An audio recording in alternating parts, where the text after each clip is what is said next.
قرآن پاک کے اندر سورہ لقمان میں اللہ تبارک و تعالی نے حضرت سیدنا لقمان رحمۃ اللہ تعالی علیہ کے بارے میں ذکر فرمایا، جو انہوں نے اپنے بیٹے کو نصیحت فرمائی۔ اور یاد کرو جب لقمان نے اپنے بیٹے سے کہا نصیحت کرتے ہوئے، یا بنیا، اے میرے بچے، اے میرے بیٹے، لا تشرک باللہ، اللہ کے ساتھ کسی کو شریک نہ ٹھہرانا، ان الشرک لظلم عظیم، بے شک شرک جو ہے یہ ظلم عظیم ہے۔ ان کا اپنے بیٹے کو اس انداز سے نصیحت کرنا اللہ تبارک و تعالیٰ کو بہت پسند ہے، اور اللہ تبارک و تعالیٰ نے قرآن پاک کے اندر اس کو ذکر فرمایا۔ اس سے ہمیں بہت ساری چیزیں سیکھنے کو ملتی ہیں۔ ایک تو یہ کہ جب اپنے بچے کو نصیحت کریں تو انتہائی مشفقانہ انداز اور پیار بھرے انداز سے نصیحت کی جائے، جیسے کہ آپ نے اپنے بچے کو یا بنیا، اے میرے بیٹے کہہ کر کہا کہ لا تشرک باللہ، اللہ کے ساتھ کسی کو شریک نہیں ٹھہرانا۔ تو جب بھی بچے سے بات کی جائے، بچے کو نصیحت کی جائے، تو اسے انتہائی پیار بھرے انداز میں، مشفقانہ انداز میں اور بہت ہی پلائٹ لب و لہجے کے اندر بچے کو نصیحت کی جائے، اور اس کو سمجھانے کے انداز میں اس کو نصیحت کی جائے۔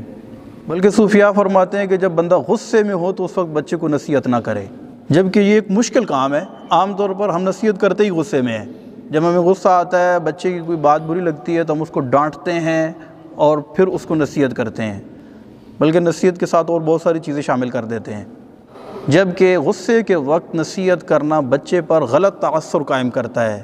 مثال کے طور پر غصے میں جب ہم نصیحت کرتے ہیں تو ہماری آواز بلند ہو جاتی ہے، تو اس بلند آواز سے بچہ غلط تاثر لیتا ہے، اور بچے کو بھی عادت پڑتی ہے کہ جب میں کسی سے بات کروں تو میری آواز بلند ہو جائے، اور اس کا جو اثر ہے یا نصیحت کا جو فائدہ ہے وہ کم دیکھنے کو ملتا ہے۔ اب یہ ایک مشکل کام ہے، کیونکہ عام طور پر جب بچہ ہمارے سامنے کوئی ایسی حرکت کرتا ہے کہ ہم چاہتے ہیں کہ اس کو سمجھائے، تو ہمیں فوراً غصہ آ جاتا ہے اور ہم اسی وقت اس کو سمجھانے لگ جاتے ہیں، جبکہ اگر ہم تھوڑی سی کوشش کریں کہ جب غصہ آئے تو غصے پر قابو پا لیں۔ غصے پر قابو پانے کے جو طریقے علماء نے اپنی کتب کے اندر لکھے ہیں وہ یہ ہے کہ جب بندے کو غصہ آئے تو بندہ وضو کر لے، اگر کھڑا ہے تو بیٹھ جائے، بیٹھا ہے تو لیٹ جائے، جب غصہ ٹھنڈا ہو جائے پھر بچے کو نصیحت کرے۔ اب اس انداز سے، یعنی نارمل لب و لہجے کے اندر، اور بالکل اپنے انداز کو نرمی کے لیول پہ لے کے آ کے بچے کو جب نصیحت کریں گے تو اس کو اثر ہوگا، اور بچے کے دل میں آپ کا مقام اور مرتبہ پیدا ہوگا۔ ورنہ چونکہ پچھلے جمعے ہم یہ عرض کر رہے تھے کہ 7 سال سے چھوٹے بچے کو ہم نے کس طریقے سے ٹریٹ کرنا ہے، تو 7 سال کے بعد کا جو ٹائم پیریڈ ہے یہ بہت ہی زیادہ کیئرفل ہوتا ہے۔ اس ٹائم میں ہم اگر بچے کو زیادہ ڈانٹ ڈپٹ اور مار دھاڑ سے سمجھانے کی کوشش کریں گے تو بچہ باغی ہونے لگ جاتا ہے اور ہاتھ سے نکلنا شروع ہو جاتا ہے۔ اس کی میں آپ کو ایک چھوٹی سی مثال دیتا ہوں۔ اگر ہم اپنی زندگی میں پیچھے چلے جائیں، جب ہماری عمر 7 سال تھی، اور بہت ساری لوگوں کی میموریز کے اندر یہ یادیں محفوظ ہوتی ہیں۔ جب میں 7 سال کا تھا تو میں کون سی کلاس میں پڑھتا تھا، میں اسکول جاتا تھا، آتا تھا، بہت ساری چیزیں جو ہے بندے کے ذہن میں محفوظ ہوتی ہیں۔ 7 8 سال کا، 10 سال، 12 سال جب میری عمر تھی، میری 14 15 سال عمر تھی، میں کہاں پڑھتا تھا، میں کہاں جاتا تھا، میں کن لڑکوں کے ساتھ کھیلتا تھا، کون سا کھیل کھیلتا تھا۔ اور یہ وہ چیزیں ہوتی ہیں جو ہمارے بزرگ بھی ہو جاتے ہیں، اپنے پوتوں کو، اپنی پوتیوں کو یہ قصے سنا رہے ہوتے ہیں، ہم بچپن میں یوں کیا کرتے تھے، بلکہ چیزوں کے ریٹ بھی ہمیں یاد ہوتے ہیں کہ اتنے روپے کلو آٹا ملتا تھا، اتنے روپے کلو گھی ملتا تھا۔ یہ ساری چیزیں ہمیں بچپن کی یاد ہوتی ہیں۔ تو ہم اگر بالکل پیچھے چلے جائیں اور ایک لمحے کے لیے تصور کریں کہ جب میری عمر 8 سال، 9 سال یا 10 سال تھی، یا 12 سال تھی، اس وقت میری تھنکنگ کیا تھی، اس وقت میں کیا سوچتا تھا، اس وقت مجھے اپنے والدین سے کس طرح کی امیدیں وابستہ تھیں، یا اس وقت میں کیا چاہتا تھا، اس وقت میں کس انداز کو پسند کرتا تھا کہ کوئی مجھے نصیحت کرے تو اس کا انداز کیسا ہونا چاہیے۔ تو اس سے آپ کو کافی حد تک مدد ملے گی کہ بچپن کے اندر جو ہے جو رویہ والدین کا ہم پسند کرتے تھے، اب ہم اپنی اولاد کے ساتھ اس رویے کو اختیار کریں۔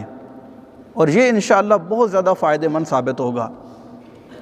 بچے کو 7 سال کے بعد اور 10 سال کے بعد خاص طور پر یہ ماہرین نے لکھا ہے کہ بچے کو حتی الامکان سختی سے اور مار دھاڑ سے گریز کرنی چاہیے، بچے کو مارنا نہیں چاہیے۔ اگر آپ بچے کو ماریں گے تو بچہ اس مار سے اس کی سوچ جو ہے وہ نیگیٹیوٹی کی طرف جائے گی، پازیٹیوٹی کی طرف نہیں جائے گی۔ وہ بچہ باغی ہوگا، وہ آپ کے بارے میں مثبت نہیں سوچے گا، اس کے ذہن میں آپ کے بارے میں منفی خیالات پیدا ہوں گے۔ یہ آپ نے دیکھا بھی ہوگا کہ آپ 12 سال کے بچے 10 سال کے بچے کو آپ ماریں اور اس کو آپ جھاڑیں تو وہ یہ نہیں ہے کہ وہ فوراً آپ کے پاؤں پڑ جائے گا، کہے گا نہیں مجھ سے، ہاں مار کے ڈر سے ضرور یہ کرے گا، لیکن یہ ہے کہ وہ اندر سے جو ہے اس کی اصلاح نہیں ہوگی، بلکہ وہ نیگیٹیوٹی کی طرف اس کا ذہن جائے گا۔ یہی اگر آپ بچے کو پیار سے، محبت سے، اگر دوستانہ رویے کے ساتھ اگر بچے کو سمجھائیں گے تو انشاءاللہ اس میں زیادہ چانسز ہے کہ بچے کی اصلاح ہو۔ تو 7 سال کی عمر کے بعد یہ بہت ہی اہم ٹائم پیریڈ ہوتا ہے۔ جیسے کہ میں نے عرض کیا تھا کہ 7 سال کی عمر تک بچہ 95% اپنی زندگی کی پلاننگ اور اس کی پروگرامنگ جو اس کے ذہن میں بننی تھی وہ 95% بن جاتی ہے اور 5% صرف رہ جاتی ہے۔ اب 7 سال کے بعد وہ ایک طریقہ کار جس کو ماہرین نے، نفسیات نے لکھا ہے، چائلڈ اسپیشلسٹ آپ اسے کہیں، سائیکولوجسٹ آپ کہیں، انہوں نے کہا کہ یہ ایک جو طریقہ کار ہے جو 5% ہے وہ ایک محبت کا، خلوص کا اور اعتماد کا راستہ اور دروازہ اور کھڑکی ہے کہ جس کے ذریعے آپ بچے کے دل میں داخل ہو سکتے ہیں۔ تو بچے کے دل میں اعتماد پیدا کریں کہ وہ آپ کے ساتھ کھل جائے، آپ کے ساتھ ہر چیز ڈسکس کرے، آپ کے ساتھ دوستانہ رویے کے ساتھ آپ کے ساتھ گفتگو کرے، اور اس بچے کو ڈر نہ ہو کہ میں کوئی بات کروں گا تو میرا والد فوراً آگے تو مجھے تھپڑ مار دے گا یا مجھے جھاڑ دے گا۔ اور خاص طور پر موجودہ جو دور ہے اس کے تناظر میں میں آپ سے یہ عرض کروں گا کہ اپنے بچے کو ضرور آپ اپنے ساتھ اٹیچ کریں۔ بچے کو اگر اپنے ساتھ آپ اٹیچ نہیں کریں گے تو وہ چیزیں جو عام طور پر بچہ کھل کر کسی کے سامنے ذکر نہیں کرتا وہ اپنے دوستوں سے ڈسکس کرتا ہے، اور جب وہ اپنے دوستوں سے ڈسکس کرتا ہے تو پھر اسے آگے سے مس گائیڈ کیا جاتا ہے، کیونکہ جو دوست ہے اس کو کس نے سکھایا؟ دوستوں نے ہی سکھایا، کیونکہ دوستوں کو اس کے باپ نے ماننے تو نہیں سکھایا۔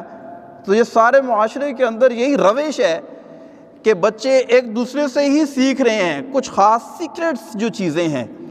تو اس کا مطلب یہ ہے کہ جو پراپر اس کے بارے میں نالج ہے وہ بچوں تک نہیں پہنچ رہا۔ مثال کے طور پر جب بچہ 12 سال کا ہو جاتا ہے تو 12 سال کی عمر کے بعد بچہ بالغ ہو جاتا ہے۔ 12 سال کی عمر کے بعد جو ہی بچے میں بلوغت کے آثار نمایاں ہوں گے، بلوغت کے آثار پیدا ہوں گے تو وہ بچہ بالغ ہو جائے گا۔ اب اگر لڑکے کی بات کر رہا ہوں، لڑکا اپنے باپ کے ساتھ اگر اس کا ریلیشن اس طرح کا نہیں ہے کہ وہ فری ہے یا اس کا دوستانہ رویہ نہیں ہے تو ظاہر سی بات ہے یہ شرم کی باتیں عام طور پر سمجھی جاتی ہیں۔ یعنی بلوغت کی علامات کیا ہیں، جب بچہ بالغ ہو جائے تو اس نے کیا کرنا ہے، اس نے غسل کس طریقے سے اتارنا ہے، پاکی ناپاکی کے مسائل ہیں۔ اب یہ کس سے پوچھے گا؟ ٹیچر سے نہیں پوچھے گا، ماں سے نہیں پوچھے گا، باپ سے نہیں پوچھے گا، تو کس سے پوچھے گا؟ دوستوں سے ڈسکس کرے گا۔ وہ دوست آپس میں ایک دوسرے سے ڈسکس کریں گے کہ یہ معاملہ ہے، کیا کرنا چاہیے، تو وہ اپنی خود ساختہ ترکیبیں ایک دوسرے کو بتائیں گے، اور اس طرح بچہ جو ہے وہ ڈی ٹریک ہو جائے گا اور وہ غلط چیزیں جو ہے اس کے ذہن میں پیدا ہونا شروع ہو جائیں گی۔ تو خاص طور پر بچے یعنی بیٹے کو، اور بیٹی ہے تو ماں کو چاہیے کہ وہ اپنی بیٹی کے ساتھ ایسا ریلیشن قائم کرے کہ بچہ آپ سے اپنی سیکرٹس اور پرسنل جو چیزیں ہیں وہ کھل کر ڈسکس کرے۔ جب آپ سے کھل کر ڈسکس کرنے لگ جائے گا جیسے دوستوں سے ڈسکس کرتا ہے تو پھر آپ اس کو اچھے طریقے سے گائیڈ کر سکتے ہیں کہ بیٹا یہ معاملات ہیں، جسم کے غیر ضروری بال صاف کرنے کے حوالے سے، غسل، پاکی ناپاکی کے حوالے سے، کپڑا پاک کرنے کے حوالے سے، اور such kind of other things جو اس سے ریلیٹڈ ہیں، یہ جب بچہ آپ سے ڈسکس کرے گا تو آپ اس کو اچھی طریقے سے گائیڈ کر سکتے ہیں۔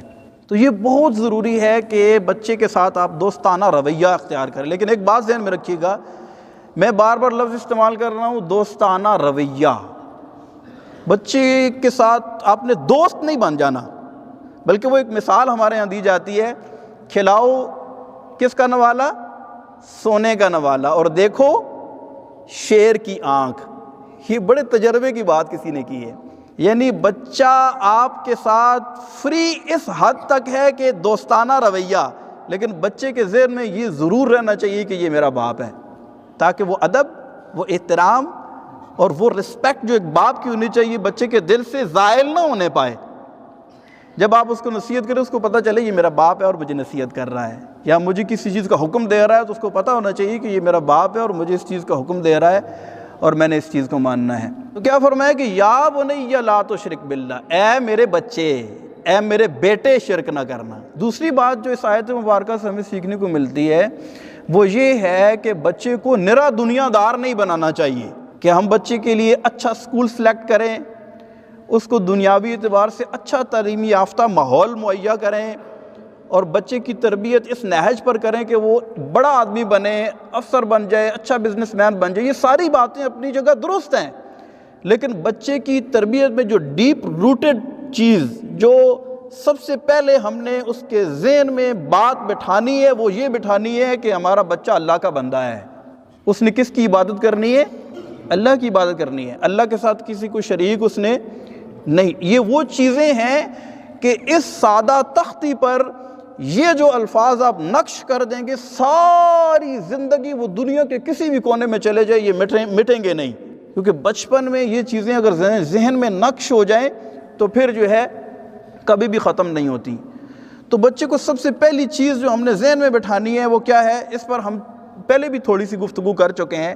توکل، اللہ کی ذات کے بارے میں. عبادت صرف اللہ کی کرنی ہے، جو دیتا ہے حقیقی طور پر کون دیتا ہے؟ اللہ. یہ بچے کی بنیادی تعلیمات اور اس کی تربیت میں یہ چیزیں شامل ہونے چاہیے تاکہ اس کے ذہن میں یہ چیزیں شروع سے نقش ہو جائیں. یعنی بچے کو دین دار بنانا یہ بچے کا حق ہے، یہ بچے کو ہم نے دینا ہے.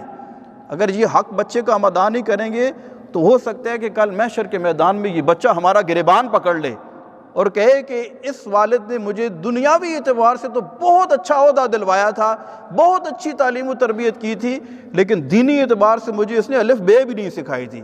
الف بے سے مراد یہ ہے کہ بنیادی جو عقائد کی چیزیں ہیں، جس میں اللہ تبارک و تعالیٰ کی وحدانیت، نبی پاک علیہ الصلوۃ والسلام کی رسالت، ہمارے نبی پاک علیہ الصلوۃ والسلام کا آخری نبی ہونا، یہ بچوں کو شروع سے ہی سکھائیں.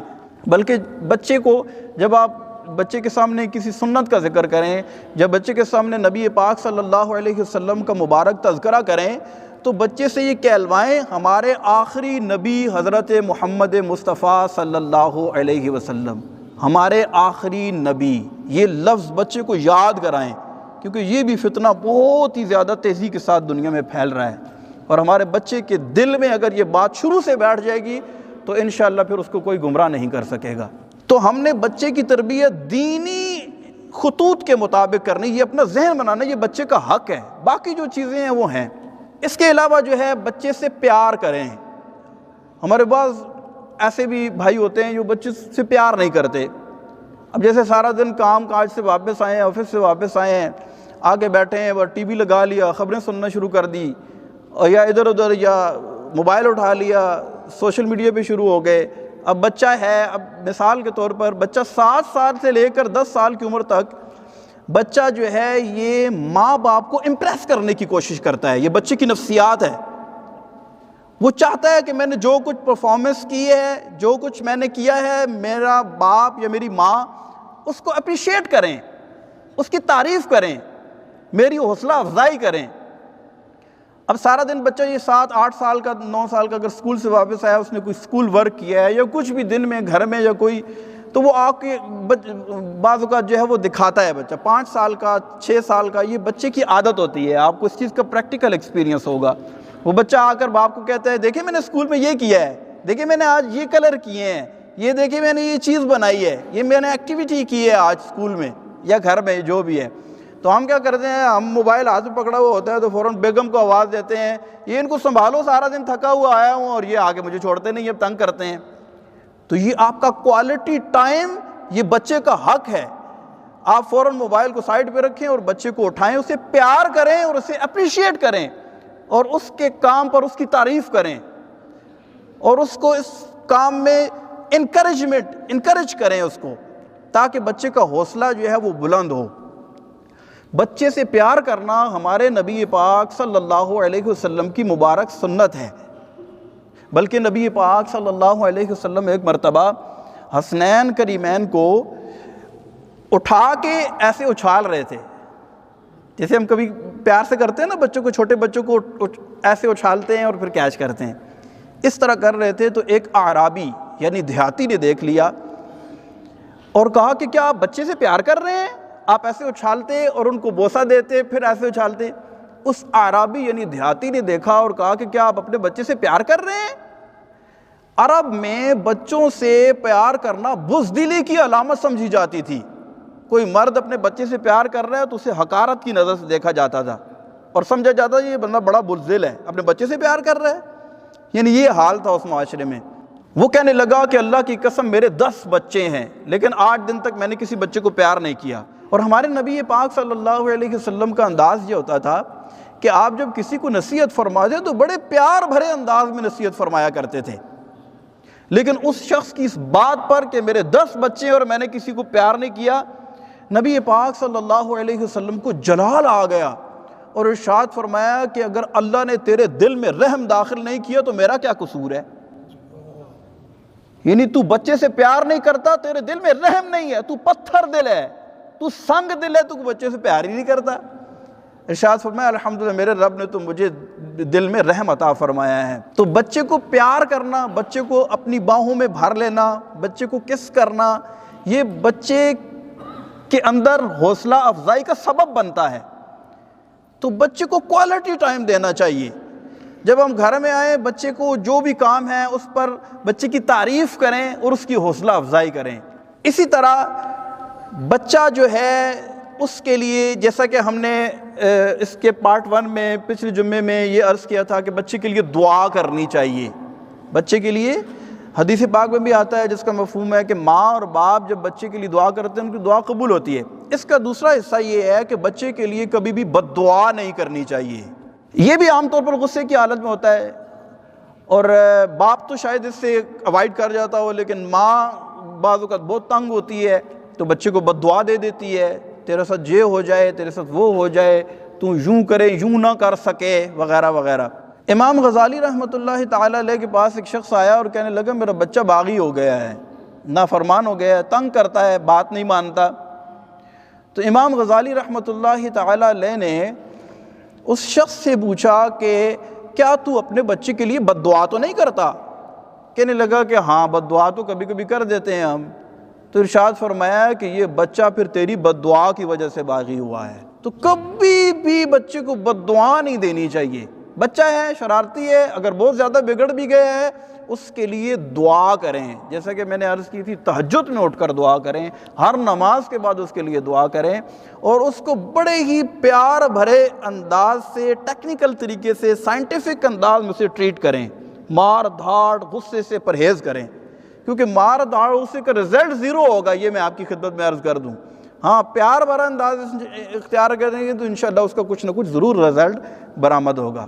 ہمارے بزرگان دین رحمہم اللہ کا انداز یہ تھا کہ وہ بچے کو شروع سے ہی اس کی تربیت پر توجہ دیا کرتے تھے۔ حضرت بابا فرید الدین گنج شکر رحمۃ اللہ تعالی علیہ کا نام آپ نے سنا ہوگا، اور انہیں گنج شکر کیوں کہتے ہیں؟ کیونکہ بچپن میں انہیں شکر بہت زیادہ پسند تھی۔ ان کی والدہ نے انہیں نمازی بنانے کے لیے، جیسا کہ قرآن پاک کے آگے 18 نمبر آیت سورہ لقمان میں لقمان رحمۃ اللہ تعالی علیہ اپنے بیٹے کو یا بنی اقم الصلاۃ کہا کہ اے بیٹے نماز قائم کر۔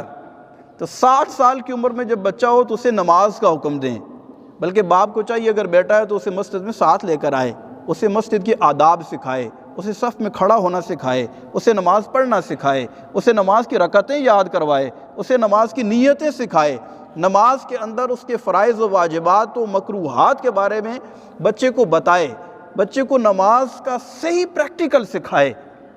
یہ باپ کی ذمہ داری ہے۔ اس کو ساتھ لے کر آئے گا، جب اب خود آئے گا تو ظاہر سی بات ہے ساتھ لے کر آئے گا، تو ساتھ لے کر آئے گا تو انشاءاللہ بچہ شروع سے ہی نمازی بنے گا۔ حکم کیا ہے کہ 7 سال کی عمر میں بچے کو نماز کا حکم دو، اور اگر وہ 10 سال کی عمر تک نماز نہ پڑھے تو اسے مار کر پڑھاؤ۔ اس سے کیا مراد ہے؟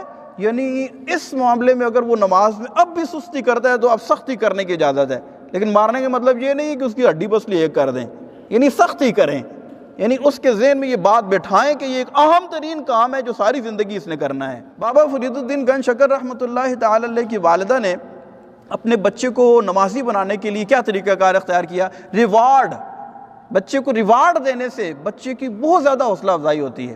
انہوں نے کہا کہ بیٹا تم نماز پڑھو، اللہ تبارک و تعالیٰ تمہیں شکر دے گا۔ شکر انہیں پسند تھی۔ اب بچے کی مختلف بچپن میں پسند ہوتی ہے، وہ کھانے پینے کی چیزوں پہ بہت زیادہ، کبھی کوئی ٹافی پسند ہے، سویٹ پسند ہے، آئس کریم پسند ہے، اس طرح کی چیزیں آپ سلیکٹ کر سکتے ہیں کہ میرا بچہ یہ کام کرے گا تو میں اس کو ریوارڈ کے طور پر یہ دوں گا۔ تو انہوں نے کہا کہ میرا بچہ نماز پڑھنے لگ جائے گا تو میں اسے شکر دوں گی، کیونکہ شکر اسے پسند ہے۔ کہا کہ تم نماز پڑھو، اللہ تمہیں شکر دے گا۔ تو آپ ایسے کرتی کہ اس کی جائے نماز کے نیچے شکر کی پڑیا ایک بنا کر رکھ دیتی۔ جب یہ نماز پڑھ کے فارغ ہوتے، جائے نماز جب اٹھاتے دیکھتے تو شکر کی پڑیا پڑی ہوئی، بڑا خوش ہوتے، میں نماز پڑھتا ہوں مجھے شکر ملتی ہے۔ ایک دن ایسا ہوا کہ ان کی والدہ کو شکر رکھنا یاد نہ رہی، بچے نے جائے نماز بچھائی اور نماز شروع کر دی۔ اب والدہ نے جب دیکھا کہ اب میں اگر جائے نماز اٹھا کے شکر رکھتی ہوں تو یہ کہے گا اچھا یہ تو ڈرامہ ہو رہا ہے میرے ساتھ، تو یہ کونے میں گئیں اور اللہ کی بارگاہ میں دعا کے لیے ہاتھ اٹھا دیے اور رو کر عرض کرتی ہیں میرے مالک میں اسے تیرے ساتھ جوڑنے کے لیے شکر کی پڑیا رکھتی ہوتی ہوں تاکہ تیرے ساتھ اس کی لو لگ جائے۔ وہ کہتے ہیں نا مانند شمع تیری طرف لو لگی رہے، دے لطف میری جان کو سوز و گداز کا۔ میرے مالک میں اسے تیرا عاشق بنانا چاہتی ہوں، میں یہ چاہتی ہوں کہ یہ تیرے سامنے جھکے، یہ نمازی بن جائے، اس کے سجدے قضا نہ ہوں۔ میرے مالک آج میں نے شکر نہیں رکھی، اس کو شکر نہیں ملے گی تو وہی کہے گا کہ ہر روز ملتی ہے، آج کیوں نہیں ملی؟